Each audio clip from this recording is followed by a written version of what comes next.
सत्य वचन, अमर वचन, जीवित वचन, दिव्य वचन, सत्य वचन, अमर वचन, जीवित वचन। साई दा बाबा बनी दा बाबा बगरे जनी रे जनी रे जनी रे जनी रे सा। दिव्य वचन, सत्य वचन, अमर वचन, जीवित वचन, दिव्य वचन, दिव्य वचन।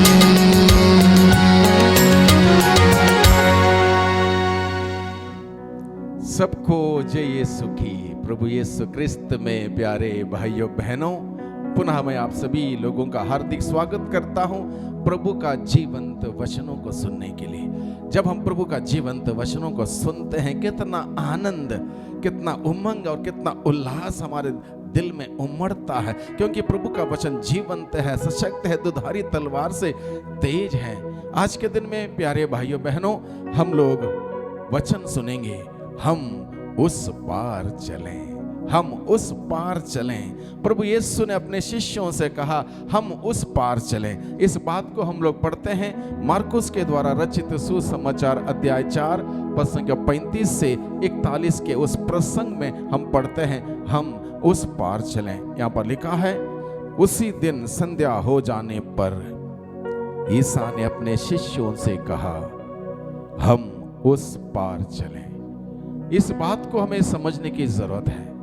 40 की इस अवधि में विशेष रूप से हम लोग मनन चिंतन करें प्रभु के इस आदेश पर कि हम उस पार चलें।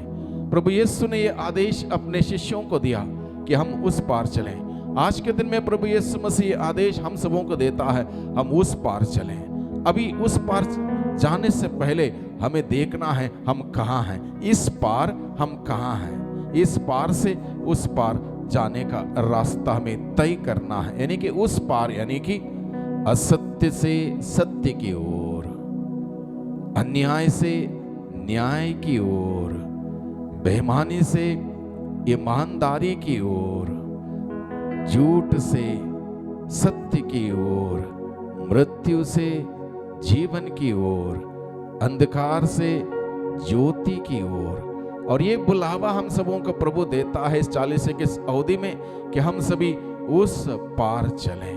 उस पार जाने का रास्ता इतना आसान नहीं है, बहुत ही कठिन है। बहुत बार लोग क्या करते हैं, साधनाओं में जाते हैं, तय करते हैं, निर्णय लेते हैं कि आज से मैं सुबह जल्दी उठूंगा, प्रभु का वचन पढ़ूंगा, प्रभु की स्तुति करूंगा, आराधना करूंगा, हर इतवार को मिस्सा बलिदान में जाऊंगा, और बहुत सारे ऐसे बड़े बड़े निर्णय लेते हैं। लेकिन 8 दिन के बाद निर्णय भी भूल जाते हैं और जहां थे वहीं पर लौट के आते हैं। संभव नहीं है, इतना आसान नहीं है उस पार जाना। जो इंसान मान लो लगातार झूठ बोलता हो, उसको सत्य बोलना इतना आसान नहीं है, बार बार मुंह से झूठ ही निकल के आता है। जो इंसान बुराइयों में फंसा हुआ है, बुरी आदतों में फंसा हुआ है, अच्छी आदतें उसके अंदर इतनी जल्दी नहीं आएंगी। यानी कि उस पार जाने का रास्ता बहुत ही कठिन है भाइयों बहनों।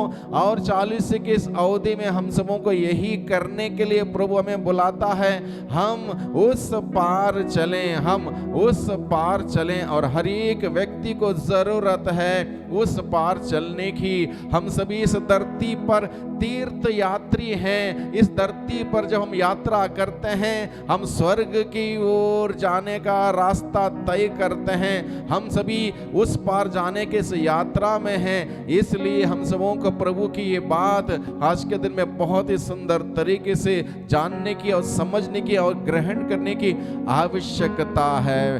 Hallelujah, hallelujah.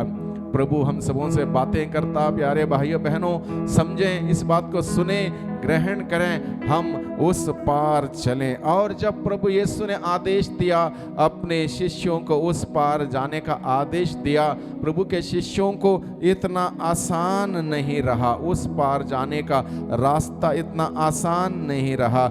लोगों को विदा करने के बाद शिष्य यीशु को, ईसा को उसी नाव पर ले गए जिस पर वे बैठे हुए थे। यानी कि जब उस पार जाने का यह रास्ता शुरू हुआ, प्रभु के शिष्य प्रभु यीशु को उसी नाव पर लेके गए जिस पर वो बैठे हुए थे। दूसरे नावें भी उनके साथ चली। उस समय झंझावत उठा, उस वक्त झंझावत उठा। लहरें इतने जोर से नाव से टकरा रही थी कि वह पानी से भरी जा रही थी। और देखिए, जब यात्रा कोई करता है, उस पार जाने का यात्रा आसान नहीं होता। प्रभु के शिष्यों के साथ भी यही हुआ। उस पार जाने का रास्ता में झंझावत उठा, आंधी आई, तूफान आए, अलग अलग प्रकार की समस्या उनके सामने आई और वे संकट में पड़ गए। हम सभी लोगों के साथ यही होता है भाइयों बहनों।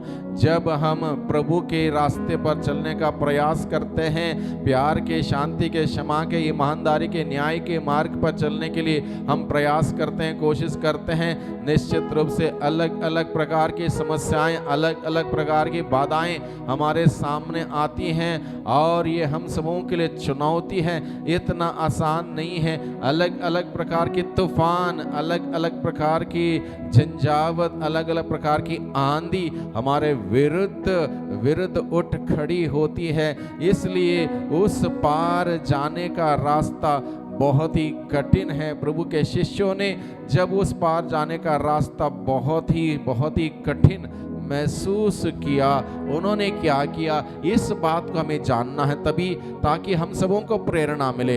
हमारे जीवन की इस यात्रा में जब कठिनाई आती है, परेशानी आती है, हमें क्या करना है, इस बात की प्रेरणा हमें प्रभु के वचनों के द्वारा मिलेगी। जब प्रभु के शिष्यों को जब उस पार जाने की उस यात्रा में कठिनाई आई, झंझावत उठा, आंधी आए, तूफान आए और वे संकट में पड़ गए और उनको लगा कि हम उस पार नहीं पहुंच पाएंगे, वो डरने लगे, घबराने लगे, भयभीत होने लगे। उन्होंने सोचा अब हम मर जाएंगे। यद्यपि वो तैरना जानते थे, पानी से परिचित थे, उसके बावजूद उनके अंदर डर था, घबराहट था, भय थी।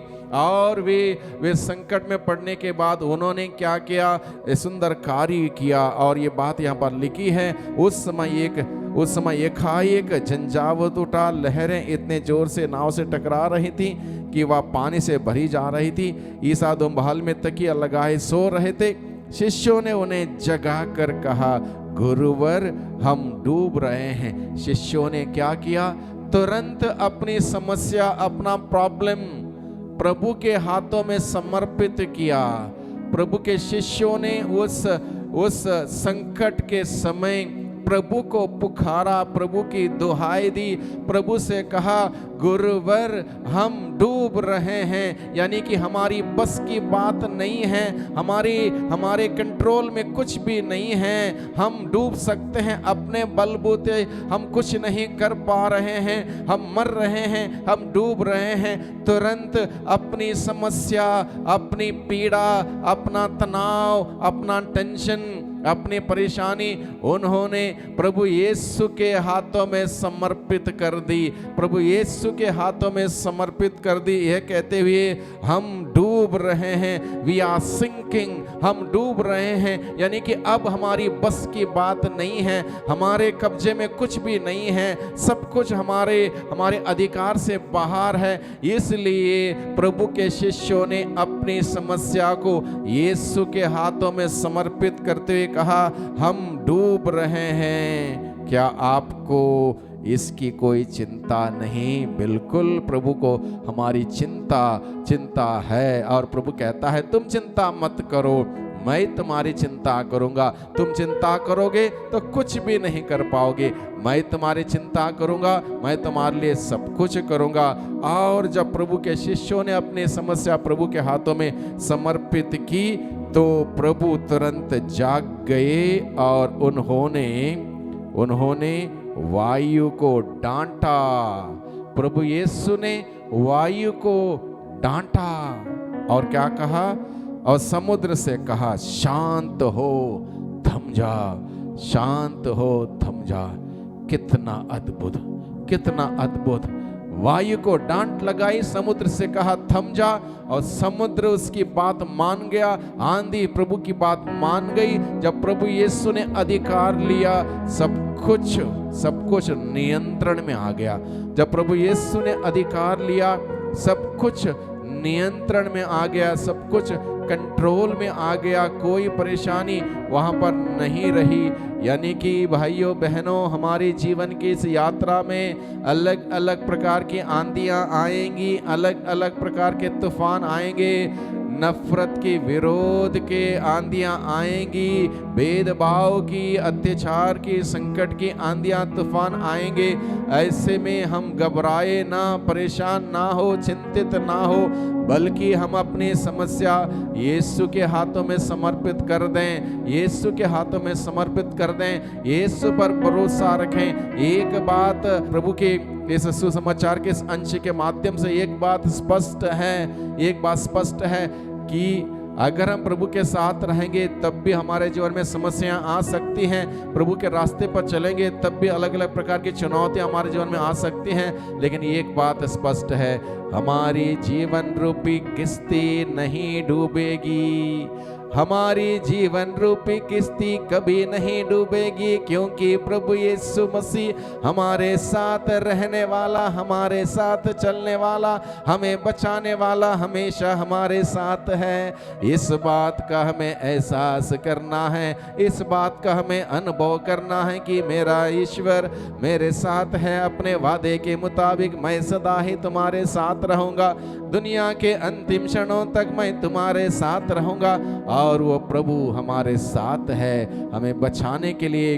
जिस प्रकार से प्रभु यीशु ने अपने शिष्यों को बचाया, उस संकट के समय उनकी नैया पार कर दी, हम सबों के जीवन में भी प्रभु हमारी नैया पार करेंगे। यदि हम प्रभु को पुकारेंगे, अपनी समस्या प्रभु के हाथों में देंगे, तो निश्चित रूप से प्रभु हमें हर संकटों से, हर परेशानियों से, हर चुनौतियों से उभरने के लिए हमें सिखाएगा, हमें ताकत देगा, हमें चलाएगा, हमें बचाएगा।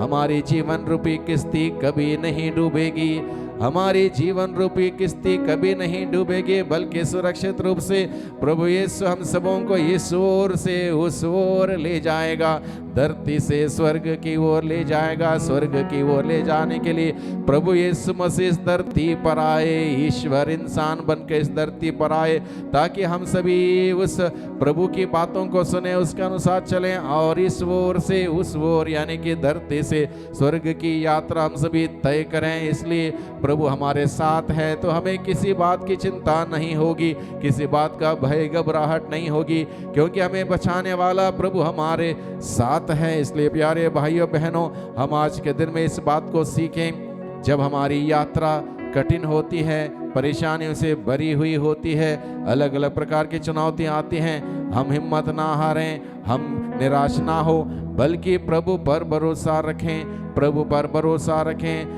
धन्य है वह जो प्रभु के शरण जाता है, धन्य है वह जो प्रभु पर भरोसा रखता है। जो प्रभु पर भरोसा रखता है उसे निराश होने की जरूरत नहीं, उसको हार मानने की जरूरत नहीं। हमारी हार को जीत में बदलने वाला प्रभु हमारे साथ है।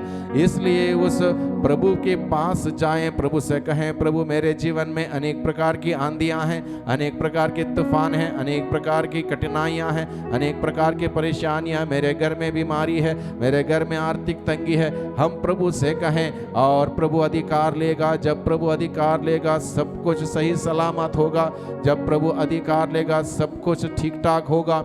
इसलिए प्रभु के पास जाएं प्यारे भाइयों बहनों। 40 की अवधि में जब हम सभी प्रभु के वचन को सुन रहे हैं, प्रभु के वचन पर मनन चिंतन कर रहे हैं, प्रभु के शिष्यों ने जो किया वही हम सभी करें। हमारी समस्या प्रभु के हाथों में समर्पित कर दें, प्रभु से कहें, प्रभु मुझे बचाइए, प्रभु हमें बचाइए, प्रभु मेरे परिवार को बचाइए, प्रभु मेरे जीवन को बचाइए, हर प्रकार की बुराई से, हर प्रकार के पाप से मुझे बचाइए, मेरे परिवार को बचाइए, मेरे पल्ली को बचाइए। अगर हम प्रभु को पुकारेंगे, प्रभु हमारी प्रार्थना सुनेगा और प्रभु अधिकार लेगा। और जब प्रभु अधिकार उतार लेगा, सब कुछ सही सलामत होगा, सब कुछ ठीक ठाक होगा और हमारी यात्रा सफल होगी। जीवन के इस यात्रा में हम अकेले हम नहीं आगे नहीं बढ़ सकते, हमें प्रभु के साथ रहना होगा, प्रभु के साथ चलना होगा, प्रभु के वचन के अनुसार जीना होगा, तब प्रभु हमारे साथ हमारी अगुवाई करेगा, अपने आत्मा के द्वारा हमें आगे बढ़ाएगा। इसलिए आज के दिन में जब प्रभु का ये वचन सुनते हैं, हम प्रभु से प्रार्थना करें, प्रभु से प्रार्थना करें, प्रभु मेरे जीवन रूपी इस यात्रा में, इस पार से उस पार जाने की इस यात्रा में प्रभु आप मेरे साथ रहिए, मेरे साथ खड़े रहिए, मेरे साथ चलिए, मेरी अगुवाई कीजिए। हर प्रकार के बुराई से, पाप से, अंधकार की शक्ति के आक्रमण से मुझे बचा के रखिए, ताकि प्रभु मैं सुरक्षित रूप से आपके बताए हुए मार्ग पर चलते हुए आपकी गवाही बनकर आपकी महिमा के लिए जीते हुए आपकी तारीफ कर सकूं। इसलिए प्यारे भाइयों बहनों, हम प्रभु से प्रार्थना करें, प्रभु के सानिध्य में जाएं, प्रभु के अनुग्रह की याचना करें, प्रभु अपने शक्ति से, बल से हम सबों को भर दे और हम सभी प्रभु के रास्ते पे चलते हुए इस पार से उस पार चलें, इस पार से उस पार चलें, यानी कि असत्य से सत्य की ओर, बेईमानी से ईमानदारी की ओर, अंधकार से उजाले की ओर, मृत्यु से जीवन की ओर चलें और प्रभु हम सबों को अनुग्रहित करें। इसलिए प्यारे भाइयों बहनों, आज के वचन हम लोगों ने सुना है, इसको अपने दिल में संजोए रखें, इन वचनों के अनुसार जीने का प्रयास करें। प्रभु की शक्ति सामर्थ्य हम सबों को निरंतर मिलती रहे। सबको धन्यवाद, सबको जय यीशु की।